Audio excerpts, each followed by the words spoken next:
Assalamualaikum warahmatullahi wabarakatuh, sahabat semua.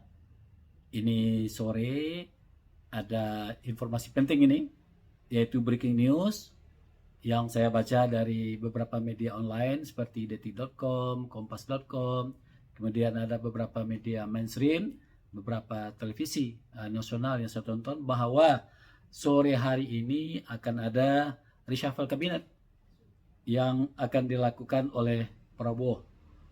Nah, kabinet yang akan di-reshuffle itu 1 Menko, 4 kementerian, dan 1 kementerian baru. Nah, Menko yang dicopot ini adalah Menko Politik dan Keamanan. Yang kedua, Kementerian Keuangan. Yang ketiga, Kementerian Perlindungan Kerja Imigran Indonesia. Yang keempat, Kementerian atau Menteri Koperasi. Dan yang kelima adalah Menteri Pemuda dan Olahraga. Yang kementerian baru adalah Kementerian Haji dan Umrah. Ini adalah badan baru atau kementerian baru.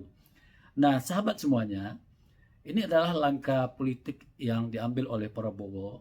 Menurut saya, ini adalah Prabowo mulai menunjukkan bahwa dia itu adalah tidak sekedar omong-omong dan tidak lagi terikat atau terkait dengan apa yang dikatakan orang, apa yang diungkapkan oleh orang selama ini, bahwa Prabowo itu adalah tergantung atau di bawah bayang-bayang Jokowi. Nah, kemudian ada yang mengatakan Prabowo tidak akan bisa jadi presiden kalau tidak di-endorse oleh Joko Widodo dengan memasukkan anak sebagai wapres. Nah, sekarang mulai terbukti bahwa Prabowo tidak tidak seperti yang digambarkan oleh banyak orang. Dan dia hari ini melakukan reshuffle kabinet yang menurut saya cukup signifikan untuk menyongsong ke 1 tahun kepemimpinan Prabowo ini.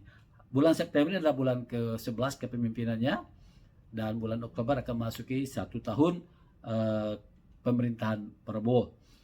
Nah, kementerian baru adalah Kementerian Haji dan Umrah yang selama ini menjadi sebuah dirjen di Kementerian Agama, sekarang menjadi kementerian baru. Selanjutnya, sahabat semuanya, saya walaupun bagaimana hormat pada Pak Prabowo melakukan reshuffle ini, tetapi ada beberapa kementerian dan 1 lembaga yang menjadi sorotan oleh masyarakat juga.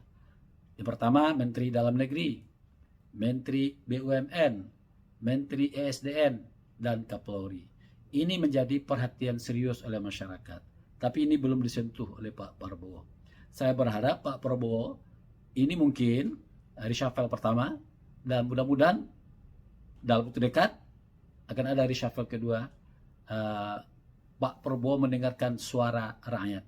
Jadi ada 4 kementerian lagi, 3 kementerian, 1 kepala, yaitu saya ulangi lagi, Kementerian Dalam Negeri, Menteri BUMN, Menteri ESDM, dan Kapolri. Ini yang menjadi sorotan oleh masyarakat. Tetapi pada reshuffle tahap pertama ini belum disentuh oleh Pak Prabowo.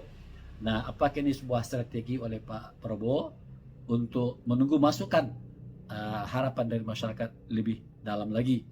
Nah, jadi sahabat semuanya, saya menduga ini adalah langkah awal dari Pak Prabowo mengambil kebijakan atau keputusan politik yang menurut saya ini relatif bermakna ya untuk kelangsungan kepemimpinan Pak Prabowo.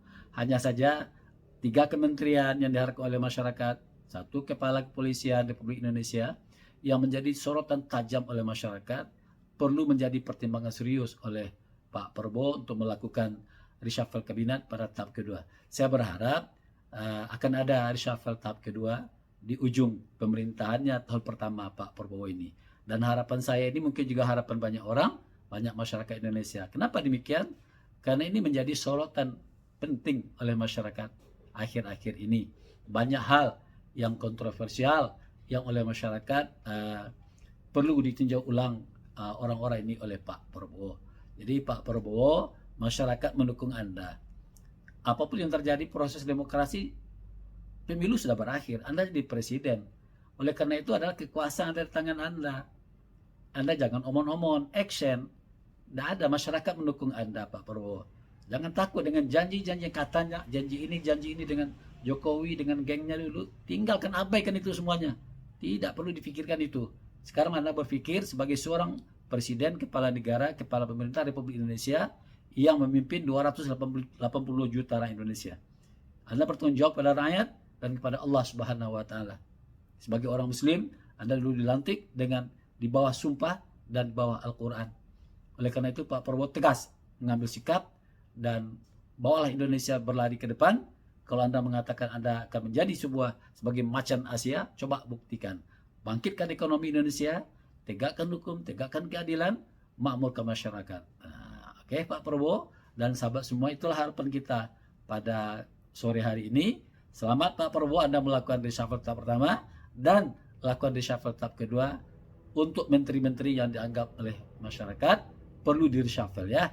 Demikian, Assalamualaikum warahmatullahi wabarakatuh.